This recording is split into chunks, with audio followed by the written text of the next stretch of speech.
রোজার ঈদের দুর্ভোগ মাথায় রেখে এবার ঈদ যাত্রা ব্যবস্থাপনার প্রস্তুতি নিচ্ছে সরকার। রাস্তায় অস্থায়ী বাস কাউন্টার বসতে না দেয়া, গরুর হাট মহাসড়কের পাশে না হওয়া থেকে শুরু করে বিবেচনায় থাকছে গার্মেন্টস ছুটির চাপ এবং দুর্ঘটনা কমানো। মাঠে থাকবেন অর্ধশত ম্যাজিস্ট্রেটও।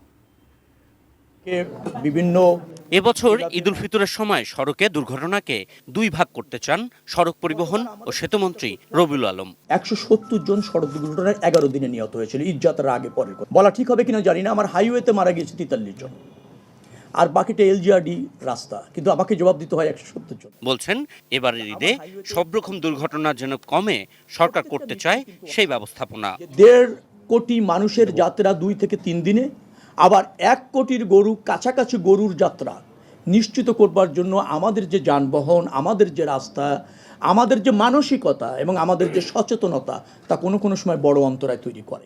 সোমবার দুপুরে সচিবালয়ে সড়ক পরিবহন ও সেতু মন্ত্রণালয়ের সভাকক্ষে ঈদযাত্রার প্রস্তুতি নিয়ে সাংবাদিকদের সঙ্গে মতবিনিময়কালে মন্ত্রী জানান, ঈদ উপলক্ষে আগামী 20 থেকে 31 মে পর্যন্ত বিআরটিএ সদর কার্যালয়ে 24 ঘণ্টাব্যাপী কেন্দ্রীয় নিয়ন্ত্রণ কক্ষ পরিচালিত হবে।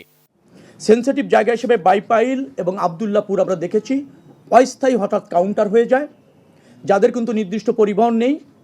এই চলমান পরিবহন বা বিচ্ছিন্ন পরিবহনকেই লোক তুলে দিয়ে তারা সেখান থেকে টাকা কালেকশন করে।